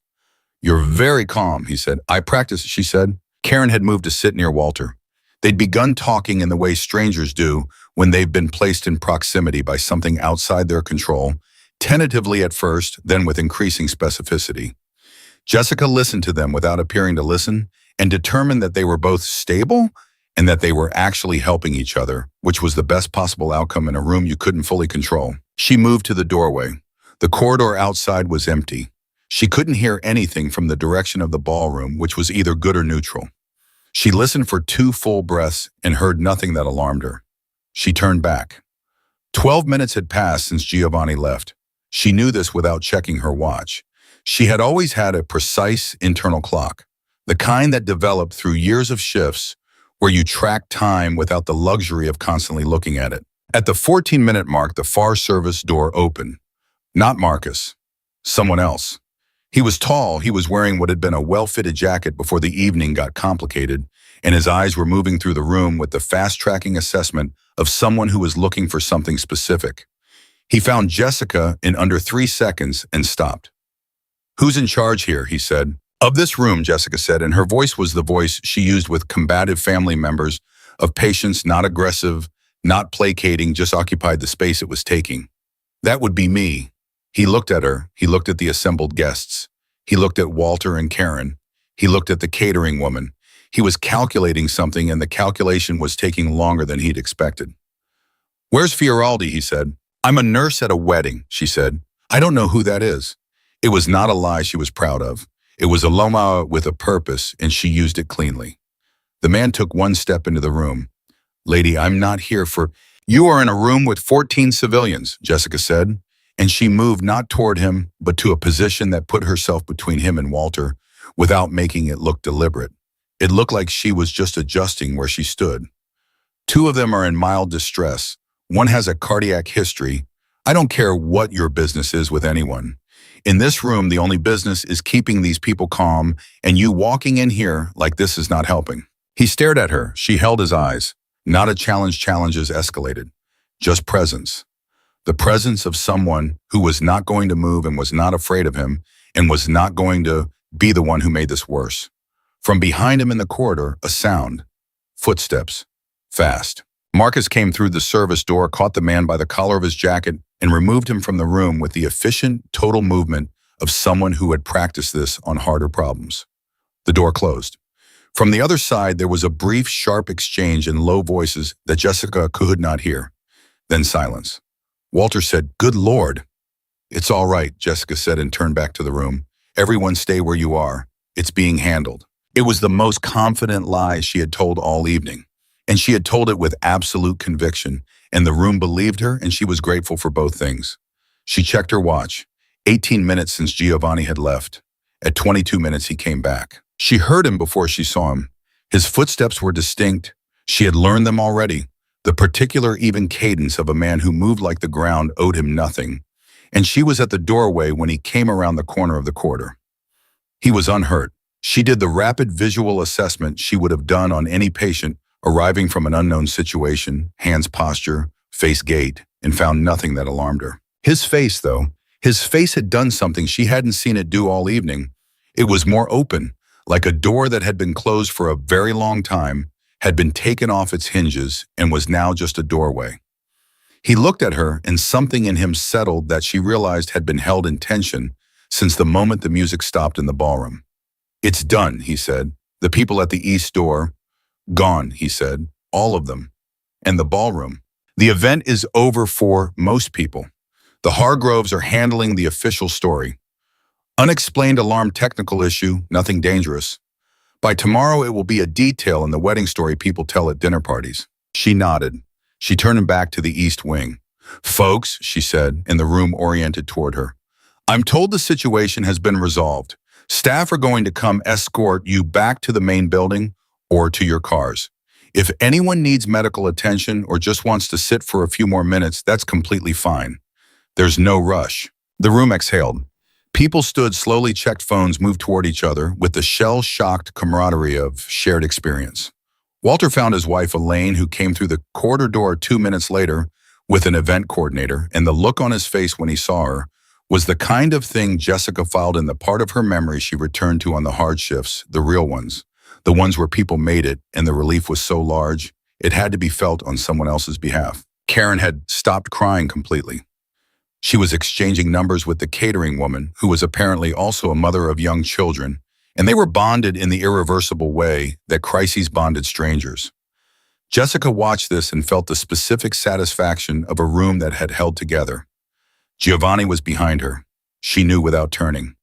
"You manage 14 people in an unknown threat situation," he said, "without training for that specific scenario." "The training overlaps more than you'd think," she said. "Who taught you to position yourself between a threat and a vulnerable person without making it look like that's what you were doing?" She turned. "No one. I just did it." He looked at her. "Yes," he said. "You just did." She was tired now. The adrenaline was beginning its slow withdrawal, and underneath it was the ordinary tiredness of a woman who had been managing her own emotional weight all evening before the evening produced additional weight to manage. Her feet had strong opinions about her shoes. She had not eaten anything since a half sandwich at 2 in the afternoon. "I need to find my purse," she said. "I know where it is," he said. "I had someone move it when things changed." She stared at him. "You had someone move my purse?" "To keep it secure," he said. "It was at the table in the corner. I didn't want it lost in the Giovanni. Yes, that's a very strange thing to have thought of in the middle of a crisis. I was thinking about you, he said, and said it so straightforwardly that it arrived before she had her defenses arranged, and she felt it in the full and protected way she felt things when she forgot to convert them into composure first. She looked at him. The corridor was emptying. The sounds from the estate were reorganizing into something more normal, voices movement, the practical aftermath of an event disrupted and now being managed. Somewhere the band was packing up. Somewhere Vanessa was probably trying to salvage the evening or had surrendered to the understanding that it was what it was. Somewhere Tyler was probably telling the story to someone in a way that positioned him favorably. None of those things felt relevant. You should sit, Giovanni said. You've been on your feet for hours. I'm a nurse. I'm always on my feet. You're not at work. I was working anyway, she said. Yes. He looked at her with something that had warmth in it, not performed warmth, not the warmth of a man applying charm, the warmth of someone who had just watched another person be exactly who they were and found it to be more than he'd anticipated. You were. They found a pair of chairs in the now empty East Wing, ordinary banquet chairs, not comfortable but available. And she sat and he sat across from her, and the room that had held 14 frightened people 20 minutes ago was quiet now and only held them. She took her shoes off. She did it without commentary. She put them on the floor and she tucked her feet under herself on the chair the way she sat at home, the way she sat when she wasn't being observed.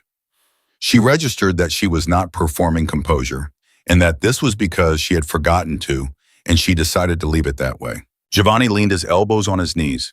He looked like a man coming down from something, not obviously, not dramatically, but in the small ways. The breath that was slightly longer than usual. The hands that had relaxed from the precision they'd held for the last hour. Tell me what happened in the ballroom, she said. The short version or the real one? The real one. He looked at the floor for a moment. A man named Renard has been trying to move into territory that my family has operated in for a long time. He made a calculation that a public location would limit my options. He was partially right. He paused. He underestimated the response. What was the response? I told him very clearly what would happen if he chose to escalate, Giovanni said. And I told him in front of 3 of his own men, which meant the information would be precisely accurate when it traveled. And he believed you. He had reasons to, Giovanni said simply.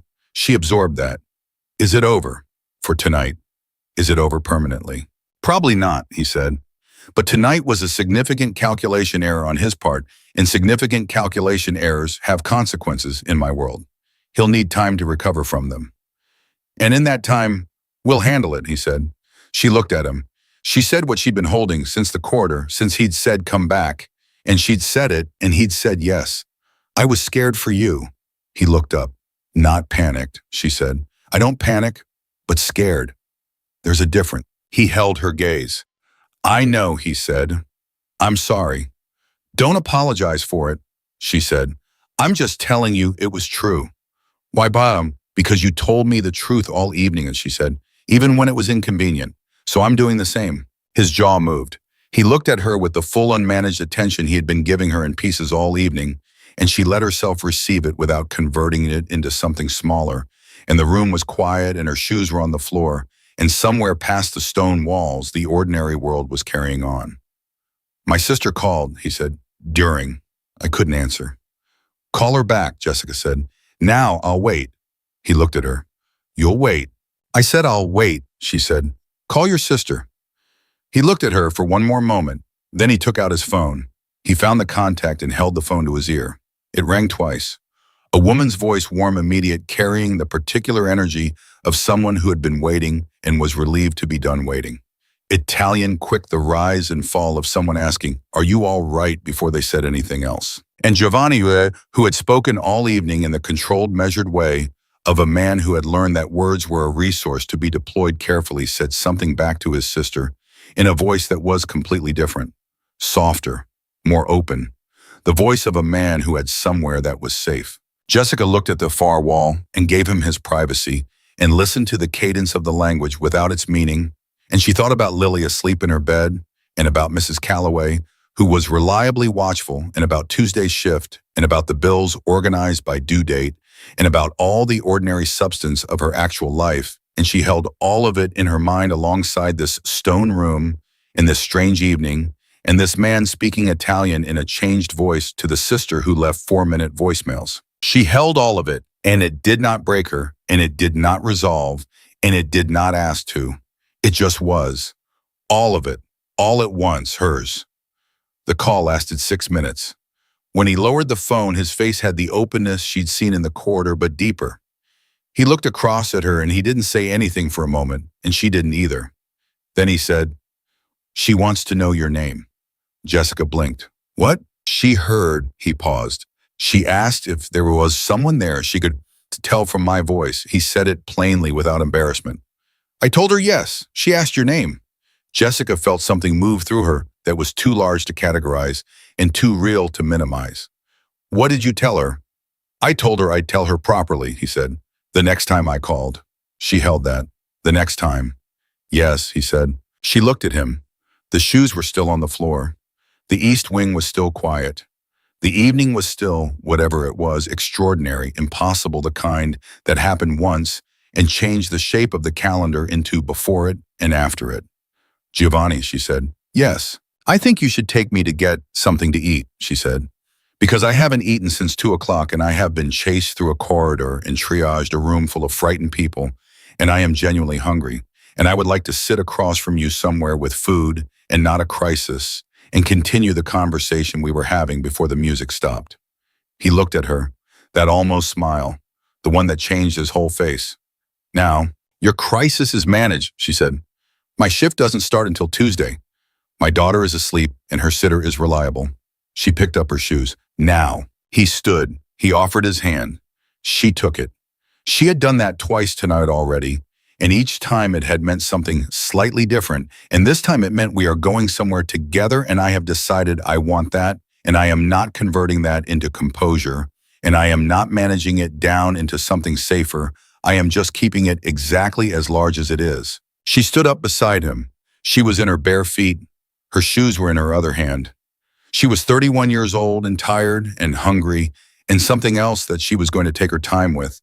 And she looked at Giovanni Fioraldi in an emptied room, in a house that had been somebody else's celebration. And she felt again the thing she'd felt on the terrace, herself, fully, without apology. "Let's go," she said. They found a diner 20 minutes from the Hargrove estate, the kind that existed in deliberate defiance of the world outside it, bright lights, laminated menus, coffee that arrived without being asked for and got refilled without ceremony. The booths were red vinyl and the seats had the particular give of furniture that had absorbed 1,000 ordinary nights. Jessica slid in across from Giovanni and put her shoes back on and wrapped both hands around the coffee mug and felt the warmth travel up through her palms and into her arms, and she exhaled in a way she hadn't exhaled all evening. "This is not where I expected to end up tonight," she said. "No," Giovanni said. He looked around the diner with an expression that was not quite wonder and not quite amusement, but was something between both. A man encountering something outside his usual coordinates. "Neither did I." "Is this beneath your usual standard?" "My usual standard involves a great deal of rooms where no one is being genuine," he said. "This is significantly better." She smiled.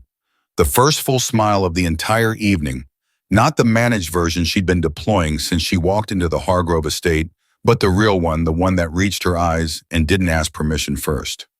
She felt it on her own face and didn't try to walk it back. A server appeared, young, tired, efficient. She ordered eggs and toast and a side of fruit that she knew she needed, even if it wasn't what she wanted.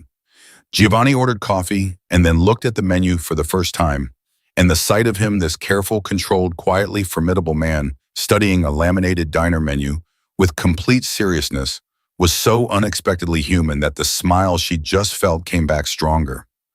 "The pancakes," she said. He looked up. "What?" "Order the pancakes. They're always the right answer in a place like this."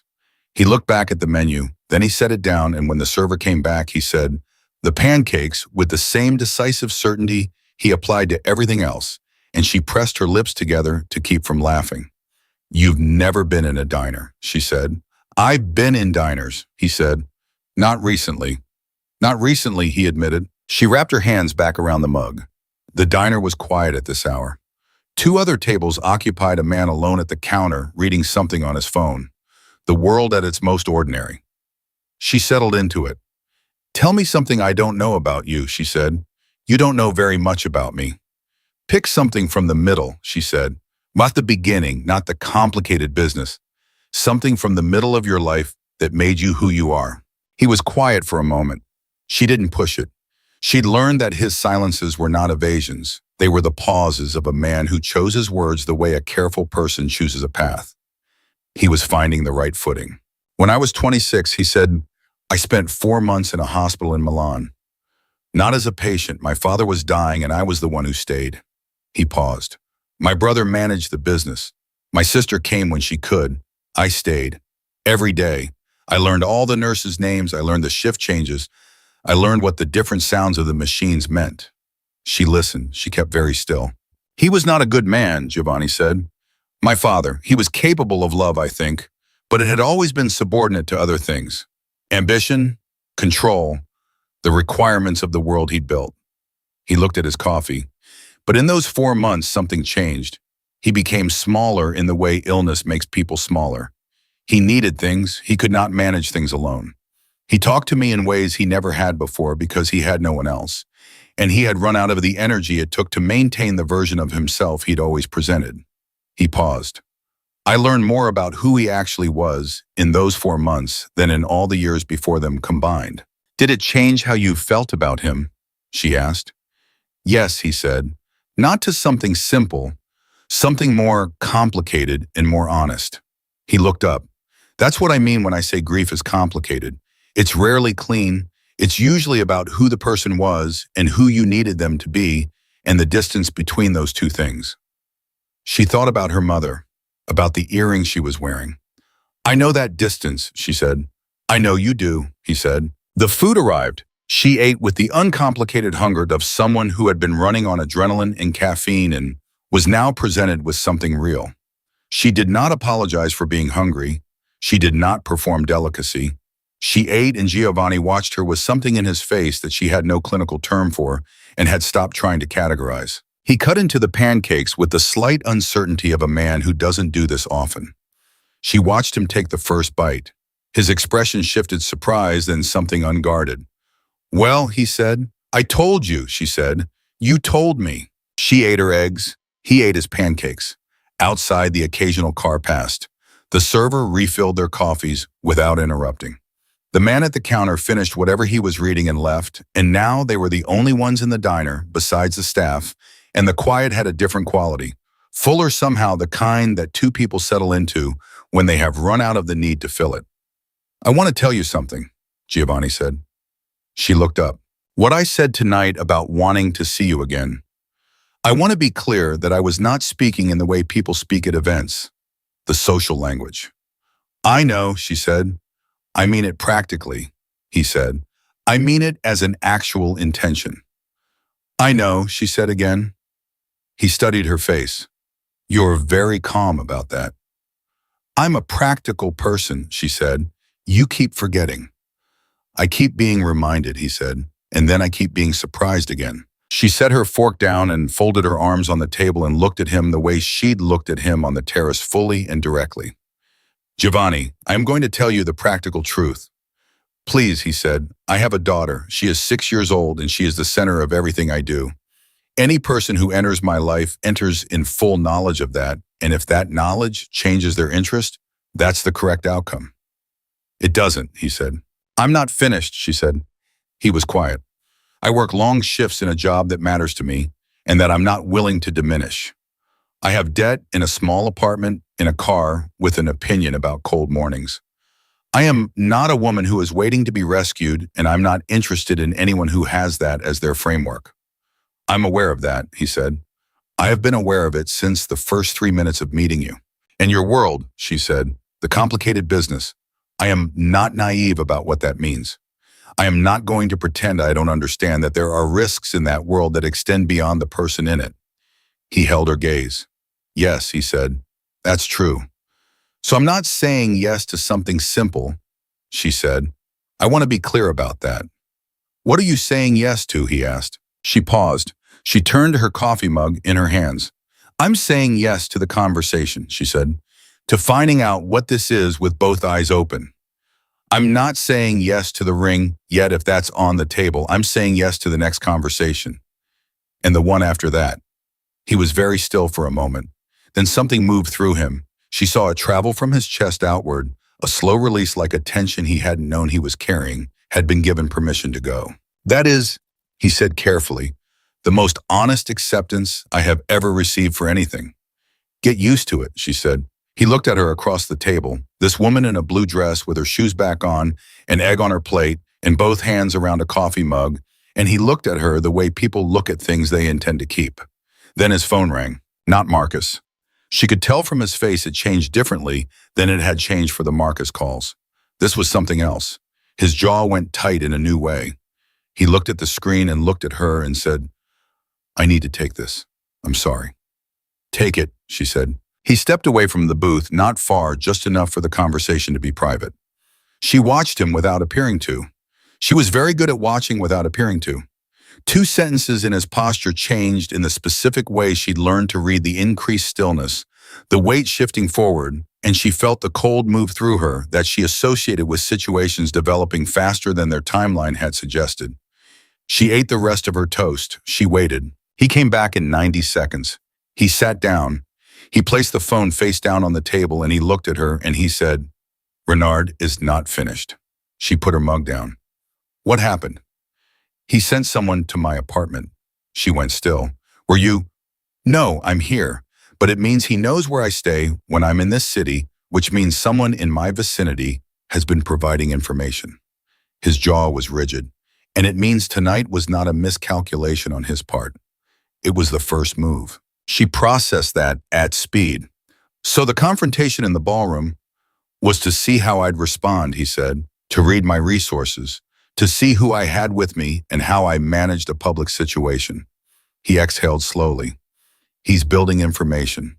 He's patient, more patient than I gave him credit for. She looked at him, at the controlled fury underneath the control, at the part of him that was very good at his world and was now fully engaged with it in the way that pushed everything else to the periphery. And she thought about the East Wing, about the 2 men at the service door, about the 90 seconds of Italian on the phone during the toast, about the word tonight said with that specific flatness. She thought about what it would mean to be close to someone for whom tonight could be any night. She thought about Lily. She did not reach for her coffee.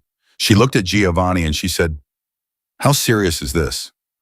More serious than I represented earlier, he said, and he said it looking directly at her without softening it. I represented it as manageable because at the time it appeared manageable. The situation has changed. What does it mean for you, practically? It means I need to leave the city tonight, he said.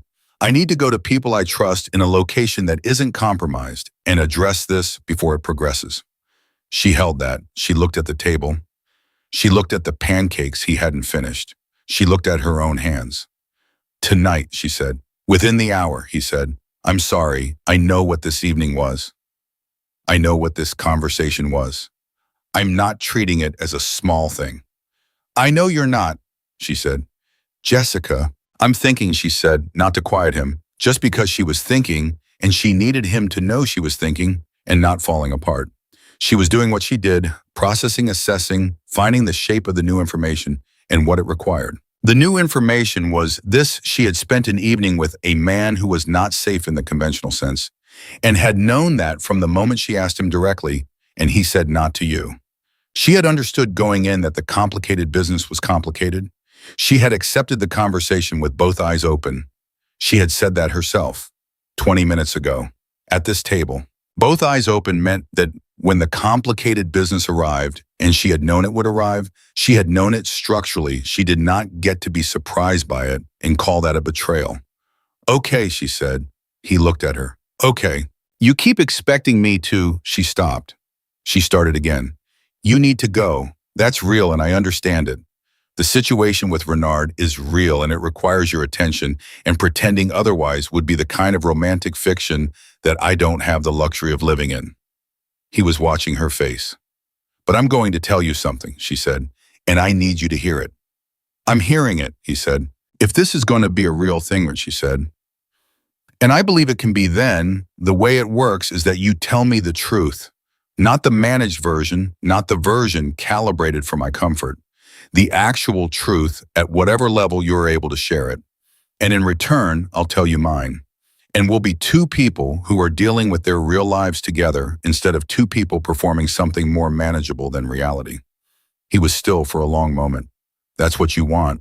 That's what I require, she said. There's a difference. He looked at her. Something moved through his face, something deep and considered and not fast. He was doing the same thing she'd seen him do all evening when something genuinely landed, placing it somewhere real, not performing a response, actually feeling the weight of it and deciding what it asked of him. I can do that, he said. I don't know that I've ever been asked to do exactly that, but I can do it. Good, she said. He reached across this table and he put his hand over hers, not with force, not with the theater of a significant gesture. Just placed it there, his hand over hers, warm and steady, the same hand that had held hers on the dance floor and in the corridor and at the doorway of the East Wing. The hand that had all evening meant what it did without performing what it meant. I'll call you, he said, tomorrow when I know more. Call your sister first, she said. He almost laughed. Not quite, but it was close and it was real. You're remarkable, he said. I'm practical, she said. You keep confusing the two. Maybe they're the same thing, he said. She turned her hand over under his and held it back. Just briefly, just enough. Go, she said. Handle your life, then call me. He stood. He left money on the table, more than enough, she noted, and in the particular way of a man who did not want the server to have to wait. He put on his jacket. He stood at the edge of the booth and looked at her in the bright, ordinary light of a diner that smelled like coffee and butter in the middle of ordinary nights. Jessica, he said. Yes. Thank you, he said, for tonight, for what you did in that wing, for this. He gestured between them. Not awkwardly, he didn't do things awkwardly, but with a simplicity that said he meant the gesture more than he had language for right now. Go, she said, before I make you finish the pancakes. He left. She heard the door open and close. She wrapped her hands back around her coffee mug. She sat in the diner and she was alone, and she examined what she felt, and she found something she hadn't expected. She felt solid. Not numb, not managed. Solid.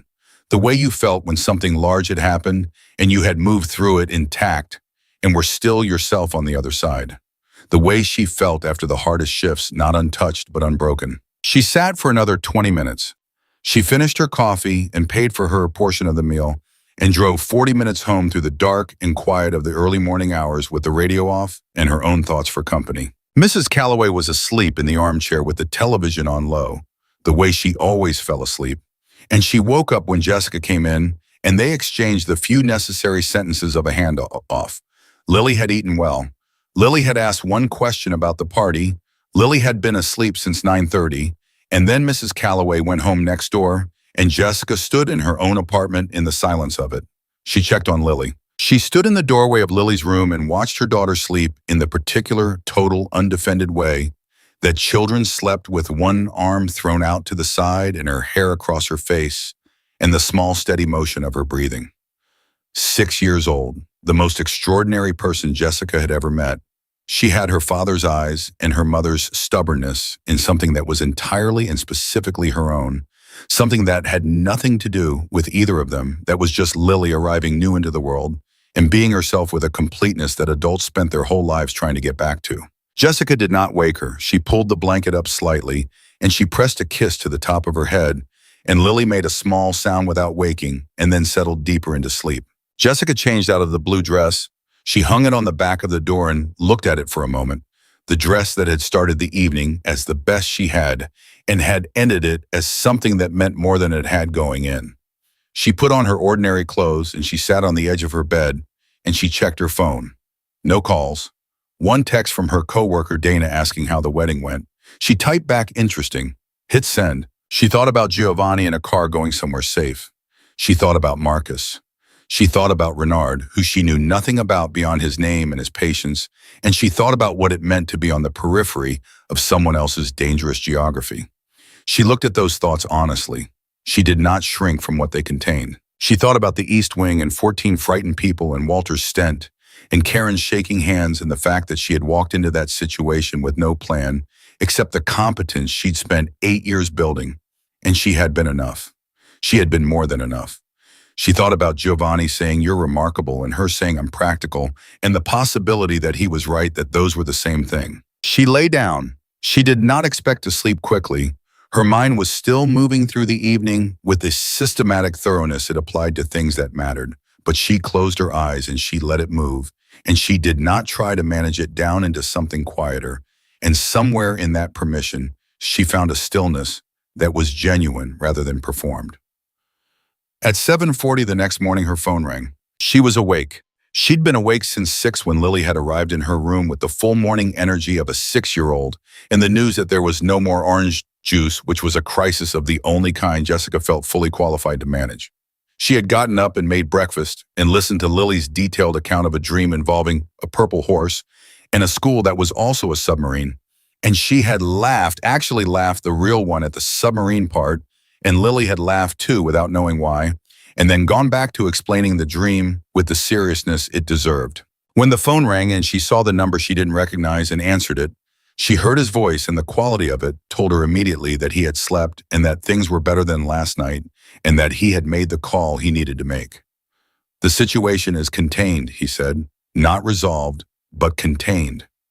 "Your people are safe?" she asked. "Yes." "And you?" "I'm well," he said. And then with a slight pause that she recognized as the pause of a man choosing between the managed version and the real one. "I thought about the diner the whole drive." She was standing in her kitchen, in her ordinary clothes, with orange juice she'd found in the back of the fridge and Lily's cereal bowl on the counter. "So did I," she said. "I want to take you to dinner," he said. "A real one, when I'm back in the city, which will be soon." "How soon?" "4 days," he said. "Maybe 3. 4 days, she said. "All right. I'll call before," he said. "Every day, if that's—" "Yes," she said, "and that's fine." She heard him exhale, brief, like a question had been answered. "Your daughter," he said. "What was her name again?" "Lily. Does she like pancakes?" Jessica stopped. She looked at the cereal bowl on the counter. She looked at the refrigerator where the orange juice had been hiding. She looked at the small, ordinary, sustaining landscape of her actual life, and she felt the question land with its full weight. Not the weight of assumption or of moving too fast, but the weight of a man who was asking because he wanted to know, because she came with Lily, and he understood that, and he was beginning to build his picture of what that meant. "She loves them," Jessica said. "Good to know," he said, simply, like it was a piece of information he intended to use. After they said goodbye, she stood in her kitchen for another moment. She heard Lily in the living room talking to one of her stuffed animals with the earnest specificity that Lily brought to all of her conversations. She heard the traffic outside her window. She heard the upstairs neighbor's dog, the predictable morning thump of him settling near the door. She heard her own life ordinary, and hers, everything she had built in the years since the floor dropped out from under her. Everything she had organized by due date and driven 40 minutes for, and held together through shifts that ended after midnight, and mornings that started before sunrise, and the specific, relentless, unacknowledged heroism of doing all of it without asking anyone to notice. She had been visible last night to someone who had not needed her to perform anything, who had looked at her in a corner table at a party she hadn't wanted to attend and seen not a woman to be pitied and not a woman to be rescued, but a woman who was telling the truth and had crossed a ballroom to say so. She put her phone in her pocket. She poured herself the remaining orange juice. She called Lily's name, and Lily came skidding into the kitchen in her socks and her hair in full morning chaos. And she looked at her mother's face and said, "You're happy," in the way children said things with complete certainty without preamble as a statement of observed fact. "I'm happy," Jessica said. "Was the party fun?" She thought about the column, about the sugar cube, about the terrace and the stars, about 14 people in a stone room and Walter's stent and the sound of a man's voice on the phone to his sister after the worst part of the night was over, about pancakes in a diner at midnight and a hand placed over hers without theater or demand, about a question, does she like pancakes, asked by a man who had understood from the first 3 minutes that Lily was not a complication, but a fact of her, a central one, the most important one. "It turned out to be something," she said. Lily accepted this with the practical satisfaction of a 6-year-old who had asked a question and received an answer. "Can we have pancakes?" she said. Jessica Reed, who had driven 40 minutes to feel invisible and come home seen, put her orange juice down and got out the mixing bowl and said, "Yes, we absolutely can." And she made them standing in her ordinary kitchen, in her ordinary life, which was hers and was enough and was for the first time in a very long time, the beginning of something rather than the management of something else. And when Lily climbed up on the counter to watch and started talking about the purple horse again, Jessica listened and laughed at the right parts and felt the particular irreducible fullnesses of a woman who knows exactly where she stands and has decided that standing there is a choice she is making, not a circumstance she is surviving. Some love did not arrive like the story said it would. It did not announce itself or ask permission or come dressed in the uncomplicated warmth of the expected. Sometimes it walked across a ballroom toward a corner table where a woman was not crying and it said, "Hear me out first," and it meant what it said, and it stayed through everything the night decided to throw at it, and it called the next morning to ask about pancakes. Jessica Reed had driven 40 minutes to feel invisible, and she had come home knowing exactly who she was and that more than anything the night had given her was the thing she intended to keep.